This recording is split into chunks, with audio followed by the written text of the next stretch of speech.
Sweet, tweeted. All right. Me too. Come on in, everybody. We have a special guest today who I know some of you are going to know who this is. Before we get to Correy, I just want to let you know we are tnholler.com, at the TN Holler on Twitter and Facebook. We're also all these other hollers all throughout the state that are trying to holler and yell the truth and hold our elected officials accountable. And we depend on your support. We really appreciate it. Chip in, and $10 a month, we send you one of these sweet holler hats. Correy, I'm going to send you a holler hat too. Word? Just for fun. You can have a holler hat. Absolutely. I think Sweet. Trey has one. He does. I've seen him wear it. Oh, good. Well, so Correy, what's going on, man? How are you? It's beautiful here, man. I'm pumped up. You know that, as the poet laureate Kurt Cobain said, weather changes moods, and I just walked out and it's 70 degrees. So I feel like I live in a completely different country right now. Absolutely. It was freezing last week and now it's beautiful. So people know we can see your comments if you want to comment along. And if you have any questions for Correy. Correy, start maybe by telling us, where are you? Well, I'm in one of the most famous parts of Georgia present day. I'm in District 14, Walker County, Georgia. Chickamauga is the city. That's where your boy lives. So that's where I'm at ground zero right now. All right. You called it ground zero, I think, because of this woman, Marjorie Taylor Greene, who was mocked for wearing a mask, saying censored while speaking to the nation on live TV. She's a avid follower of QAnon. When did you first hear about? I'm not going to ask you all about her, but you brought it up. So let's start by, when did you first hear about this woman, and you know, what do people think of her there? Well, I first heard about her, like probably most people around here, was literally just seeing yard signs with her name on it. And it's okay. And her yard signs, they say Marjorie Taylor Greene, it's like, elect me, stop socialism. Now you got to understand that where I'm from, are you familiar with the fact that you can always see your nose, but because you can always see it, your brain actually tunes it out?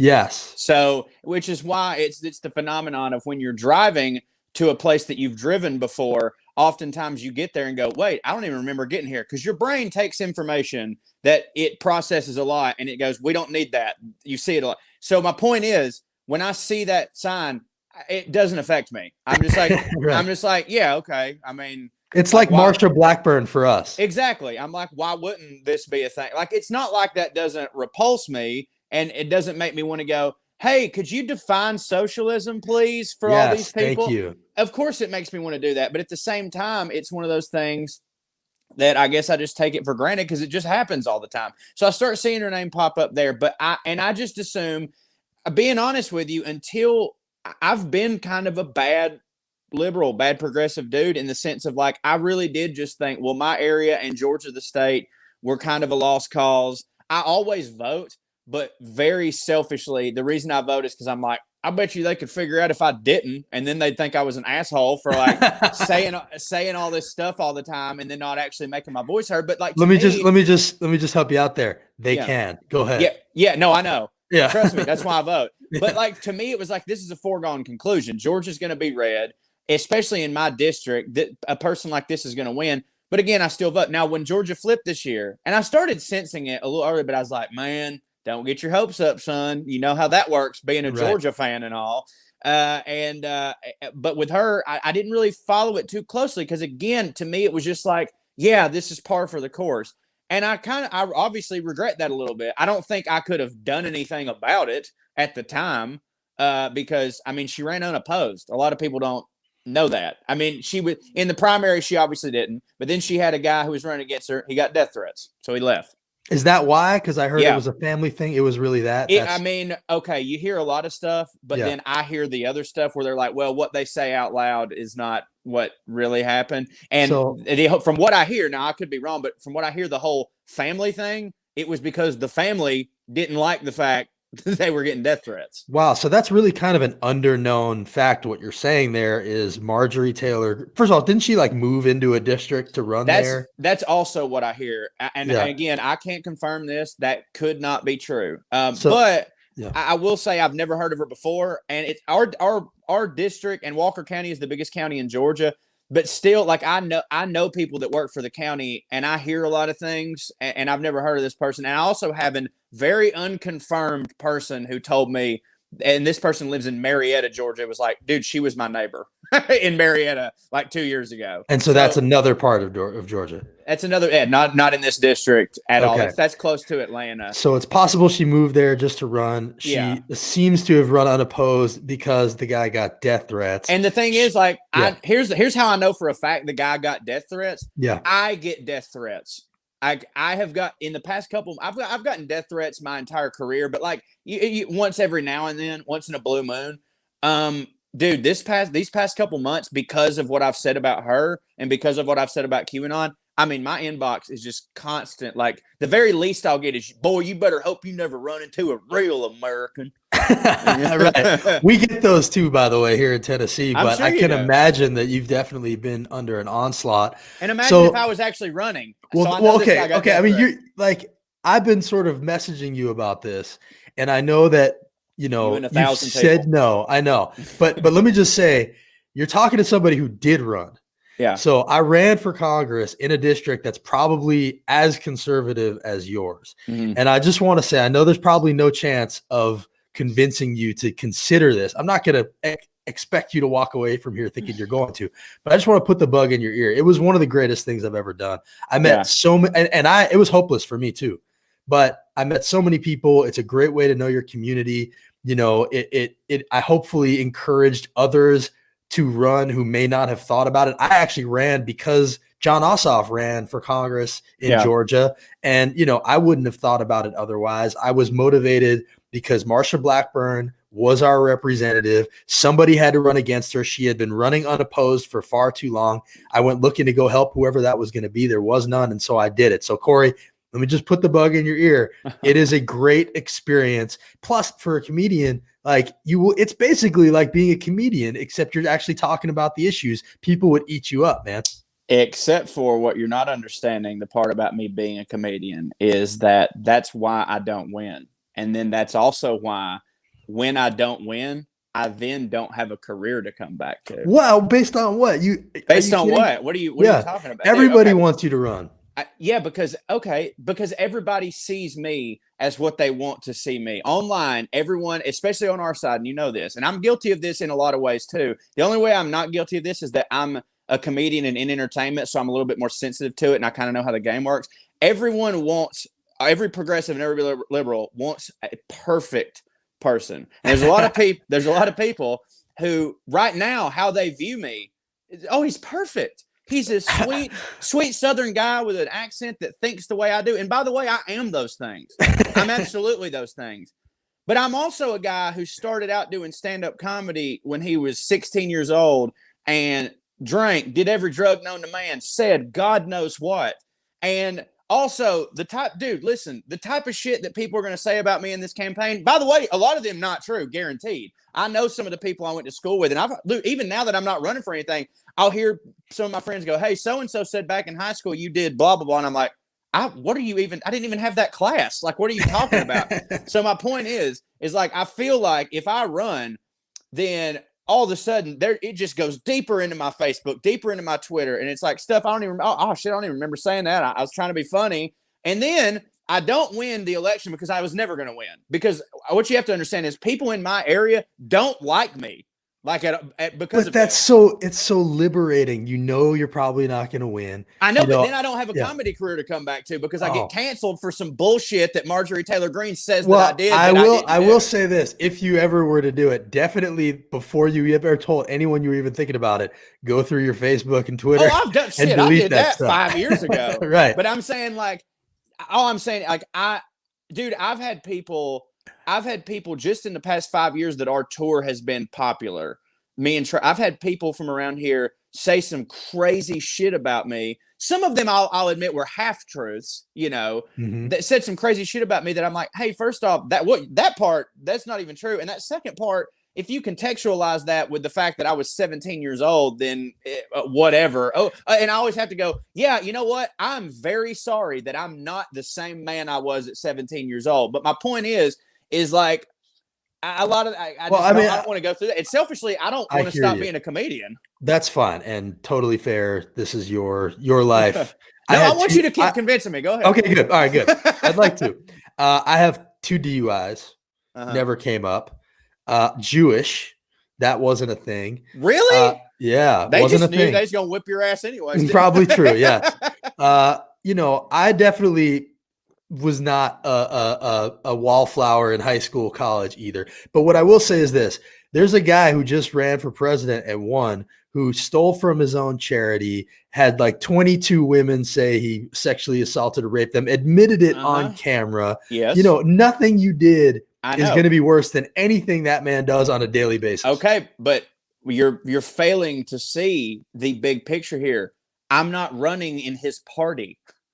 You know what I'm saying? I'm not running in his party. Oh my God, bro. If I wanted to be, why not? Maybe you should. If I wanted to be a Republican, I could be the president of the goddamn United States in 15 to 20 years. I would be a senator here. I would absolutely, but I'm not that. And the good thing about liberals and the bad thing about liberals are the exact same thing.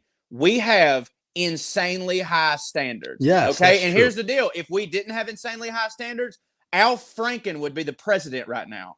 That's just true. He would be. But you know what? One time he mimed grabbing a titty, and he was like, you know what? I know how my party is. I gotta go. So yeah, dude, if I wanted to run as a Republican, you are goddamn right. I would win. I would be a billionaire. I'd be all these things. But unfortunately, I have integrity and shame, and therefore I would never be a good politician. All right. Well, offline, you can tell me what it is you think that actually will sink your career, because I haven't heard it. A super soaker full of piss, that isn't going to do it. And I'll tell you right now, people on both sides of the aisle want to vote for this, Corey.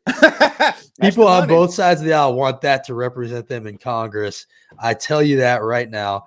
All right. Well, I won't spend all day hammering you about this. I like hearing that people think I'm qualified to be a politician. I really am telling you, it is a great experience. If there is no real thing in your closet that you're thinking about right now, there's no. I mean, again, it's well worth doing. I don't regret it for 1 second. By the way, one thing that does happen that would happen to you also. I got in knowing I was going to lose, but then, as you run and you start to meet people, you start to convince yourself, wait a minute, like people are responding to this. And, right. People are sharing my stuff. And by the end of it, I was out there the last night. By the way, I won a primary against somebody I shouldn't have beat. So that was good. But then I came to the general election and I thought, you know what, I might actually win this thing. And I was shaking hands. Like every single person I talked to might be that one vote. And I lost by 30 points. So you can convince yourself that it's actually going really well if you want to. Well, no, that's the thing. I actually think I would be more scared of what would happen if I won. Yeah, because like, dude, and people can be mad about what I'm about to say all they want. I understand that. I think that I would probably be mad at someone for saying this. This is how big of a hypocrite I am. I'm genuinely too selfish. I don't want to stop doing comedy. And if I ran and I won, I would do a good job because I'd want to do a good job. And then knowing me, and I know the ego trip that I'd go down, I'd be like, well, shit, I mean, I got to run for governor or senator, blah, blah, blah. And then I know that. And then all of a sudden I'm not doing this. Like I wanted to be a stand-up comedian when I was 5 years old. And to me, I'm like, no. And this is the selfish part of me. I'm like, I don't care how bad this country needs you, Corey. They don't get to take this from you. Yeah, but you know what I mean? You're already like, I've seen you, I've been following you a little while, and you have it in you to talk about political stuff already. Yeah, sure. A lot of comedians won't touch that stuff, but you already do. I actually saw an interview with you and I almost grabbed the clip, but you said basically that the comedians that you respect talk about the hard stuff. And that's a really important thing. And then I think I know we're spending too much. I didn't really mean to do this to you, but no, you seem okay. open to it. Okay.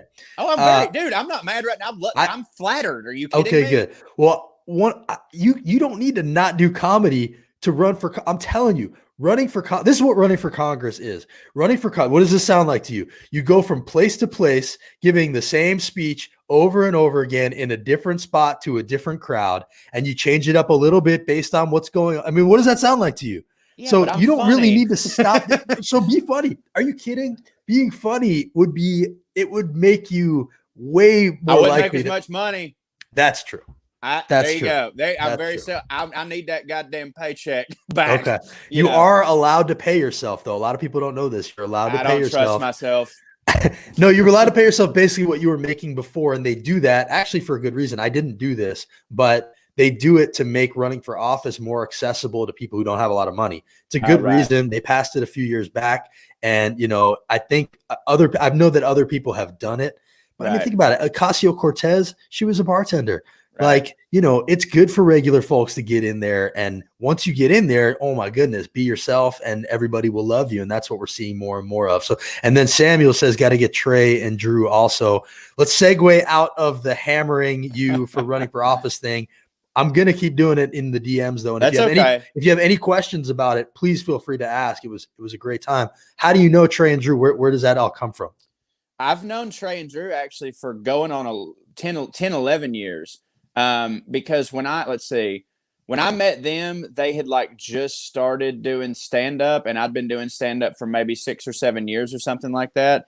And, we met then, and then we've been writing together ever since, but the tour didn't pop off till about 5 years after we met. So basically what it is if you know how stand up comedy works in New York and LA, it's like, here's a club, there's a club, here's a club, there's a club, here's a club, there's a club. Well, in the South, on the Southern circuit, there's a club every 2 hours, And I worked at the Chattanooga Comedy Catch, and those guys were up in Knoxville at Side Splitters. And basically how it worked in those days, you got to understand also, this is pre-Twitter, really it's pre-Facebook, it's YouTube was a thing, but basically comedy was in its purest form still almost, where it was you do jokes, you get big in the club, and that's how you pop off. You start headlining and word of mouth spreads.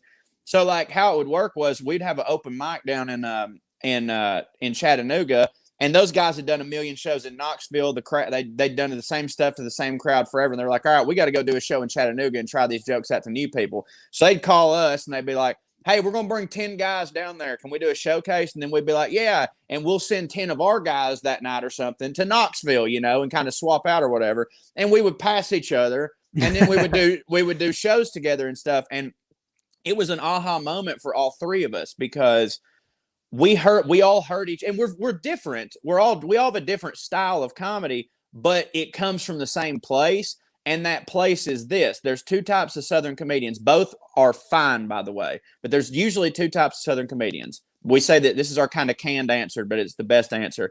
You either lean into your accent full bore and go full cable guy, and everything's about being a redneck, and that's totally fine. I love Larry the Cable Guy. Or the other type is if you're a comedian from the South that wants to talk about the issues or something, you drop your accent and like David Cross, for instance, you might not even know he's from Georgia. Didn't know that. Bill Hicks, a lot of people wouldn't know he's from Georgia because they decided early on, I want to talk about smart stuff, and people probably I don't know that they had this cognizant thought, but you drop your accent because you're like, people won't take me serious. Us three on our own had all come to the thought, fuck that, I'll do both. I don't give a shit that you think I'm dumb because I sound this way. You're about to be floored when I talk about the things that I'm going to talk about. And at the time, none of us knew how big of a cheat code that was. And frankly, it took the world a long time to realize what a cheat code was because we wrote together for years, did stand up for years, and it was always, all these guys are different. But finally, one day it clicked. It's Trey always says, we're the group that people look at and go, oh my God, they said something smart in a dumb way. Right. And so it just works. Well, I think it's great. And, I know Trey's been on here too and really good guy. And he's from Clay County, Tennessee for the Tennesseans that are watching. Salina, I think. And that's it. But it is really great to see you guys leaning into, I know people appreciate it from where you're from too, especially, but I got to ask, have you always been the progressive or the liberal of your friends, or was there a wake up moment that you had? I definitely was always if it's a sliding scale, yes. You know what I'm saying?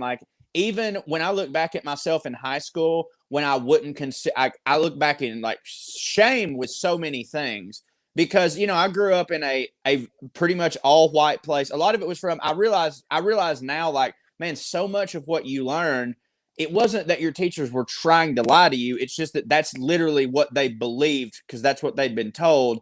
And so, like, I forgive myself for a lot of it. I'm like, dude, you had no other way to know. You didn't grow up in the Wikipedia age. You didn't grow up in the Twitter age when information was so accessible. And if you had a question about something, you could go find it. You grew up in a time where you just assumed these old people knew what they were talking about because they just assumed these old people knew what they were talking about. And so I forgive myself a little bit and the older people a little bit. Nowadays, I'm like, even people my age and their age, I'm like, look, man, we got the internet. There, you saw that black guy get shot by a cop. You saw it. Nobody has to tell you. You saw it. We all had the same footage. We all saw it. There's no more excuses for this. So I look back at my life in high school and I think, hey, man, you could have done a lot better. And it's like, well, who can't say that about high school? But still, compared to my friends, yes, I was still the liberal queer because I was in the drama. I mean, I played football, but I was also in the drama club. And I'd been wanting to do stand-up since I was 5. So, like, I was always a performer. And where I'm from, performer and gay, hippie, liberal, all these terms are interchangeable. And I was always, and I heard what people said about, Hollywood elitist liberals. And I was like, those are my heroes. So I was definitely further along progressively than them. However, I would not be friends with even probably 25-year-old me, if that makes sense. Absolutely makes a lot of sense. I want to ask you then, because you have this perspective, and I think you do some thinking about this. Part of why we started the Holler is to be able to, and we called it the Holler, is to be able to reach the kind of places that you're talking about. If we called it, progressive liberal mania or whatever, it would show up in people's feeds and they disregard it. Yeah. How do you reach the people that you're talking about? Like if Georgia's actually doing a little bit better, but let's say the Tennessee Democratic Party brought you in as a consultant and said, we are not doing well in rural Tennessee. Is there something that you would say to them about, messaging or a way to reach people that you grew up with? Well, the only thing top of my head and from the things I've thought is like, I've had to kind of realize over the years that, like, look, man, there are some people that genuinely are a lost cause. A lot of people around here are never going to even remotely attempt to see things from the other side. The only thing that I've found to be true in the past couple of years that even, and it's crazy to say this because I'm technically one of them, but like, it's been interesting to see like how many actual progressive people do live in this state. And also because of that, I found out how many people were undecided and on the fence, which is something that like, I remember as a kid thinking, well, yeah, that makes sense. You don't know. Like it could go either way. But in the past couple of years, you thought, surely to God, undecided isn't a thing anymore. Like you have to have. That's how I feel. And I did too. And like, so then when they show up, like they're like, Ken Bone once again is an undecided voter. I'm like, well, yeah. Ken Bone once again is a fucking dipshit. So, but you realize how many people in this state are like, actually, I think I could get behind Joe Biden. So I guess the thing I would say to the Democratic National Party is that, look, man, as you can see, Georgia is no longer a flyover state, which is the term that you like to use for the places in the middle of the country that you're not going to campaign in anyways. I mean, Hillary Clinton did very bad in 2016, and I think it was because she was like, well, she had the same idea as I did, which is not good if you're Hillary Clinton to have the same idea as me, which is what's the point of really pushing it down there? I'm not going to win. Well, to me, the dominoes are starting to fall. And now that Georgia has turned blue, if anybody out there is listening that has listened to me on several other interviews, you're about to hear a metaphor that you're familiar with that I've been using for a while, but I just think it makes sense. When Georgia flipped blue, to me, I think the Roger Bannister effect is about to happen. Where, for those that don't know, Roger Bannister ran the 4-minute mile. Before Roger Bannister ran the 4-minute mile, everybody was like, that's it. That ain't going to happen. You can't do that. For years and years, it ain't going to happen. Roger Bannister did it, and then after Roger Bannister did it, 10 people did it, like within the same year, because all they needed to know was that it could happen. So if I'm from Mississippi, of course I felt hopeless. Of course I felt alienated. But then I see what happens in Georgia, and all of a sudden these people are going, wait, I have a voice. We can do this. If Georgia can do it, and Alabama's looking at it like, hey, now, with this Roy Moore bullshit, we got to get over it. We can do that. We can get mobilized. So to me, you've got to understand that you're probably not going to make waves on the other side and bring someone that's a complete extremist over to your side. But what you can do is actually talk to those people who are undecided, who probably would give you a shot if they thought for 1 second that you gave a rat's ass about them. Because even though he was wrong, Donald Trump, he was wrong. He's a liar. He's a piece of shit. Even though he's all those things, he at least went out of his way to lie and to say to these working people, hey, I'll bring your job back. Again, full of shit. But nobody except for Bernie did that, which is why Bernie had some of his biggest rallies in Kansas, and which is why when Bernie didn't get the nod, all those people didn't go to Hillary like they thought they were going to. They either didn't vote, or a lot of them went to Donald Trump because they go, at least this guy came here and said some shit. So I'm getting riled up. So what I would say to the Democrats is, at least fake like you care. I know that you don't, but fake like that you care, and you'd be amazed how that makes somebody feel. That's what I'd say.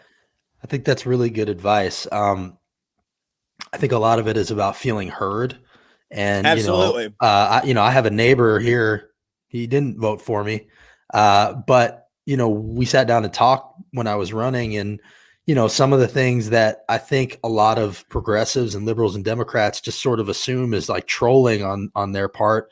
They just want to feel heard. And they actually do believe, like, for instance, the abortion issue, which is the third rail, but like, they genuinely believe what they're saying on that issue. Yeah. It's a really tough issue. And, for a lot of them, they just feel like, oh, it's dismissed. It's a tough, but you got to feel heard. And a lot of the places that I went, they hadn't really met a Democrat in a long time who had been out there campaigning where they are. So I think what you're saying is, on the one hand, you're saying at least have the decency to lie to them. But on the other hand, I think what you're saying is go talk to them. Yeah. And, showing up is such a big part of it. But there are definitely lost causes. And, I think one of the ways that you came across a lot of people's radars was when the insurrection happened. And I just got to ask you about that. I mean, we saw a lot of ugliness happen at the Capitol. We saw a lot of people climbing the walls, and you got pretty emotional about what you were seeing. What was it that got you to that place? Well, here's what it is that even though I know those people exist and that they are insane people, and I know that, and this is also coming after Biden won Georgia, I even further believe those people to be outliers. And I was like, yeah, I mean, fuck them and QAnon and all that shit, but like, that's such a small percentage of a small percentage anyways. But then I had a buddy of mine who he accidentally got put in this group text because he has the same first name as one of the other dudes that was supposed to be in the group text. And it was these guys that I went to high school with. And it was 2 days before the election, like before the insurrection had even happened, talking about, hey, are you guys going to go to DC? And are y'all going to riot? And none of them went, by the way, because they're pussies. But like, when I saw, like, oh my God, even if they're outliers, some of them, like, this is real. Like, this isn't just TV magic. These people live in your hometown. I got so mad. And like, all the years of them calling me a snowflake, wanting a handout, bitching and moaning, whining, complaining, all that just, I mean, I don't even remember. I couldn't tell you right now one word I said in that video. And I couldn't tell you after I made it, because I saw red. I was so mad. I was like, I got to get this out. That's why it wasn't funny. I was like, I'm just mad. I got to get this out. And like, I know that sounds stupid. Like, hey, you can just be mad. You don't have to tell the internet. And I get that. And obviously, being a performer, there is definitely if I put out something that I know is important, that'll help me out. Like, of course I know that. But more so than anything, to me, the reason I got so mad and the reason that I got so vocal about it was like, around here, if you ask around, nobody in my hometown is a racist. No one, which is weird because I've seen the pictures of people on the other side of the German Shepherds in 1960. You know what I'm saying? In the South that were screaming at black people to get out of the diner. I've seen those. And I know it's not a coincidence. Coincidentally, all those people didn't just die. You know what I'm saying? So, but how do you find them? How do I know where this person's papaw stood? Well, in the future, because we have Twitter and because I'm a public figure, my grandkids are going to be able to pretty much type in my name plus any event from history and find out where I stood on it. And I wanted for goddamn sure to everyone to know, have no questions where I stood on this particular event. And that's how I felt for the past 4 years of just like, I don't know if it's like a legacy thing or if it's just like, I really need people to know because I know when they hear me and when they see me, what they assume. And the reason I know that is because I do it. When I see someone that looks like me, I assume, and that's such an asshole thing to do, and I do it. So I'm going to be vocal about it. That way my kids can be like, well, he was a drunk, fat piece of shit, but at least that didn't hit for him, you know? So I think that's great. Well, that video in particular, I think is why people really want you to consider running, because they saw that you're not just all comedy, that you're emotional and that you're smart and, you know, can have thoughts about things. So, you know, I think that video was a really powerful video and I appreciate that you put it out there. Sure. And I think the point you're making that we're leaving a trail of breadcrumbs our kids are going to be able to use to figure out what kind of people we were is a really good one too. And that's something that's true for all of us. Before I let you out of here, I appreciate you giving us all this time. Sure. I wanted to show you, there's one clip that I saw you talk about states' rights and how Republicans use states' rights essentially as an excuse for everything. Before I show you the clip, I want to show you, tell me your thing about states' rights. Was that you basically said that, yeah, they use states' rights. They say the Civil War was fought over states' rights, not slavery. Yeah. Go ahead. And the whole point to me was just like, even if that's true, what was the number one states' right that you guys? I'm so sorry, my dog was just barking. Like no, you're fine. But yeah, that was my thing. Was like, even if like I've always thought how crazy it is that they think that would make anyone go, oh, well, okay, you should have shot all them people in. You know what I mean? But like, if you really break it down, like that's what all the rights they cared about was. So I want to introduce you to, this is Representative Mike Sparks. And he's on his way in this video. When I shot this video, he was on his way to go to a commission meeting to testify about, we have a KKK Grand Wizard bust in our capital here. Nathan Bedford Forrest is a general, Confederate general. He's the first Grand Wizard of the KKK. There's a statue honoring him in our capital in a place of prominence that a lot of people are really upset about and want to get out of there. And finally, after a lot of pushing and protesting, the State Capitol Commission had a meeting about moving it. And this is Rep. Mike Sparks, who was against that. And he's on his way into the meeting, which eventually they voted to get rid of it. But there's a lot of steps still left to be done. But this is my exchange with him. Okay. Can I ask you a basic question? Yeah. Was the Civil War fought over slavery? Was the Civil War fought over slavery? I haven't really studied it. Was the Civil War fought over slavery? I just think that we need to all Was the study Civil history. War fought over slavery? We all need to study. You want to answer that basic question? I mean, there's different context, different. Do you know what year the bus was There's put not up? different. 70. There's different contexts, different interpretations. That sounds like alternative facts, I believe. Is it? That's an alternative interpretation to alternative facts. but you know, you can see how hard it is for him to even acknowledge that basic fact, because they fight so hard to justify keeping Confederate statues, justify waving the Confederate flag, because they won't acknowledge that what that stands for is a war to continue the practice of slavery. What else was it? Like, what was the other thing? What was the other state? Name if you're seeding them and slavery is number one in the states' rights bracket, what was number 16? What was it going up against? What was what was the 215? What the fuck were these other states' rights that everybody was like, you know what? I hope my 13-year-old shoots your 16-year-old, you son of a bitch. That's how important. What was it? What other states' rights? Beating a woman with a ruler? Which one?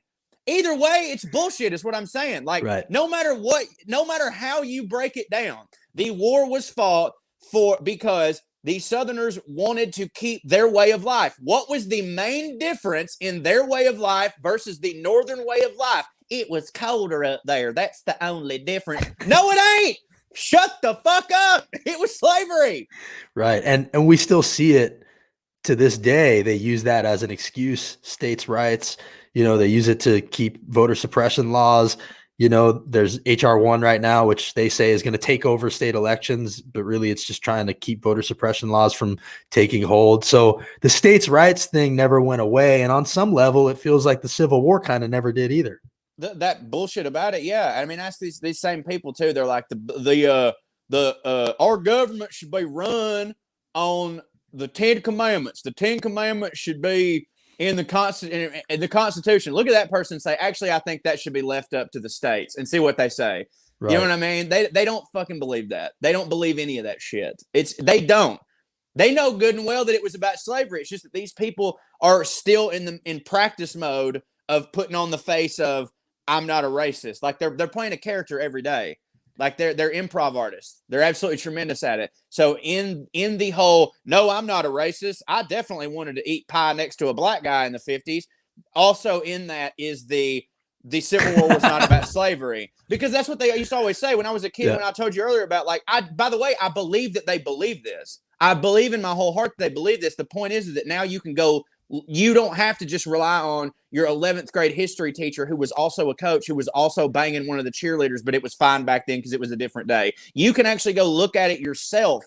When I was a kid, when we were off for Martin Luther King Day, it was called a snow day. What we were taught about Martin Luther King was always with a caveat. It was always Martin Luther King gave the I Have a Dream speech, and he was a civil rights leader. And also, he cheated on his wife and was a bad guy, and blah, blah, blah, blah, blah. And I was like, well, I mean, Jesus Christ, look at all he did. I think he's allowed to have some on the side, like what you cheated on your wife too, Gary. Where's your statue? That's right. You didn't do shit else. That's all you did.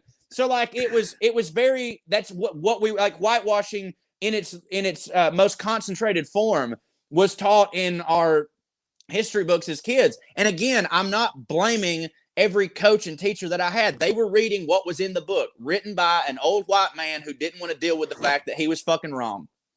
Absolutely. And, I mean, as for Mike Sparks, and you can look at the articles of the Confederacy or whatever it was they wrote, their own speeches, their own paperwork said, we are doing this to preserve slavery. So this is not a secret. And, when Mike Sparks plays dumb, that just gives the game away, frankly, because you've had all this time to look this up and you didn't look it up. And, so they're just playing dumb. They know exactly what's going on. But Correy, man, I really do appreciate you coming on here and doing this. I know a lot of people appreciate you speaking out the way they have. It definitely is not an easy thing for a comedian or anyone in the entertainment world to sort of cut off half their audience by saying this stuff. I hope that doesn't happen. I hope people are willing to hear what you have to say. I don't give a fuck. Good. Well, you shouldn't. We don't either. But what I will say is, you got a little time now. Give it a think. Don't rule it out, because I really do think that you might have the experience of your life running for Congress, especially since you'd be running against this person. Yeah. And, that right there in itself would be an amazing thing. And so I'm not going to let you drop it just yet. Well, and if you have any questions about what it actually entails, like day to day, I'm happy to help and talk to you about it.